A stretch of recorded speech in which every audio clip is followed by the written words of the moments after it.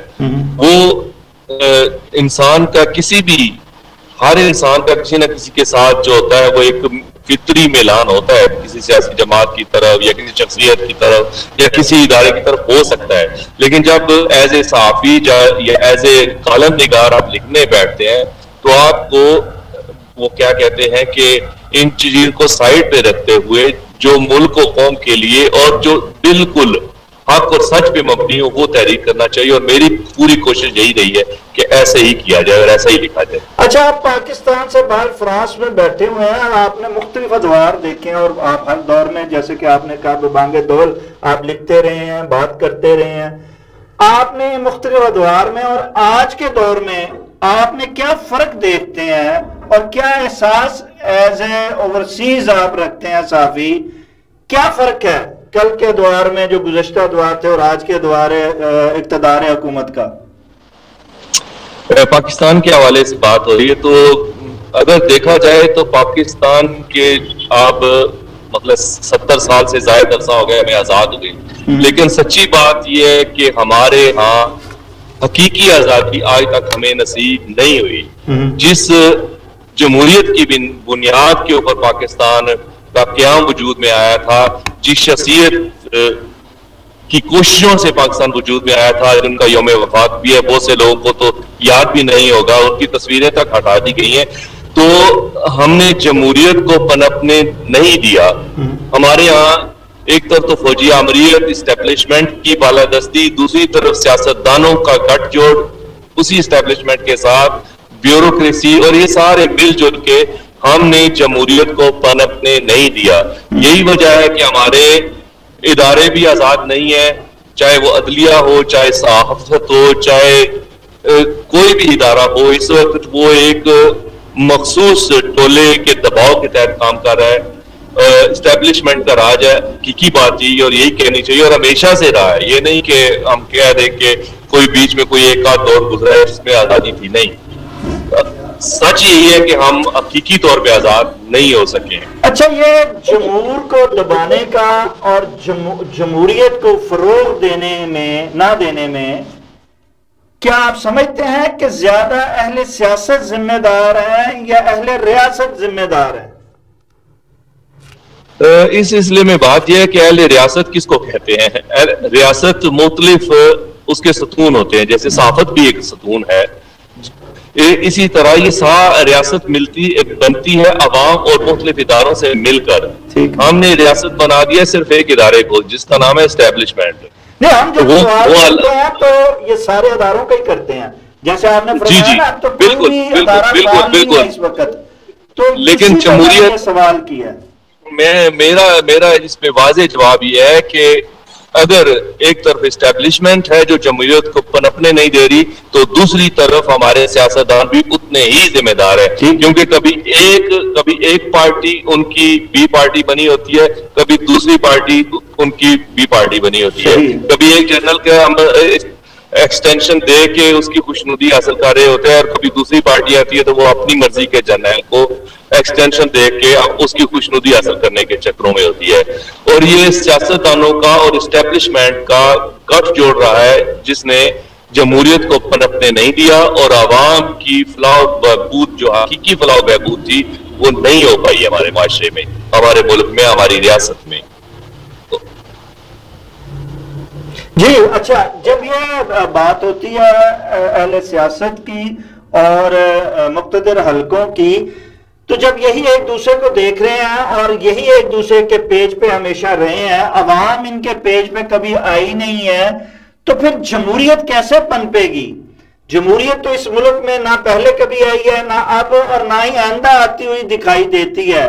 تو عوام کا تو اس یہاں پرسان حال ہی نہیں ہے کوئی. تو جب عوام کا پرسان حال نہیں ہے تو جمہوریت کو کیسے فروغ دیا جا سکتا ہے؟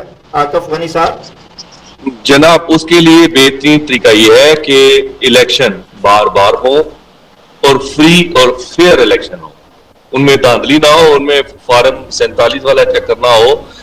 جہاں ووٹ ڈالا جائے اسی کو کاؤنٹ کیا جائے، یہ نہیں کہ ڈالا کسی کو جائے نکالا کسی کا جائے.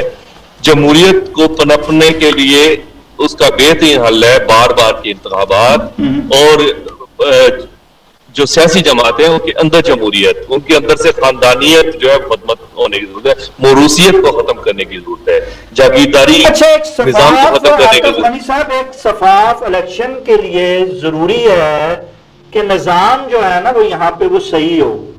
اب وہ اصلاحات ہوں الیکشن کے لیے، شفاف انتخابات ہوں، پھر جمہور کو اس کا حق دیا جائے اور پھر اس حق کو مانا جائے. یہاں جب نظام درست نہیں ہے اور پھر یہاں کے معاشرے کے مطابق نظام ہونا چاہیے، ضروری نہیں جو انگلینڈ کا فرانس کی جمہوریت ہے وہی یہاں پہ ہو. آپ سمجھتے نہیں ہے کہ یہاں ایک ایسا نظام لانے کی ضرورت ہے جو کہ اس معاشرے سے کو سمجھتا ہو، اس معاشرے کے مطابق ہو، اور پھر اس میں ایک فیئر الیکشن کروایا جائے اور عوام کے نمائندوں کو اور جمہور کی آواز کو سنا جائے اور عوام کے نمائندوں کو حقیقی کو لایا جائے؟ دیکھیں ابھی جو لاسٹ الیکشن ہوئے تھے ہمارے، الیکشن میں دھاندلی کے باوجود لوگوں نے بھرپور ووٹ ڈالا، لیکن نتیجہ کیا ہوا کہ ہمارے اداروں نے مل جل کے اس الیکشن کے رزلٹ چوری کر کے دوسری پارٹیوں کو ہمارے اوپر جو ہے مسلط کر دیا. جب آپ ایسا کریں گے تو فری اینڈ فیئر الیکشن کی کہاں سے امید رکھیں گے ہم؟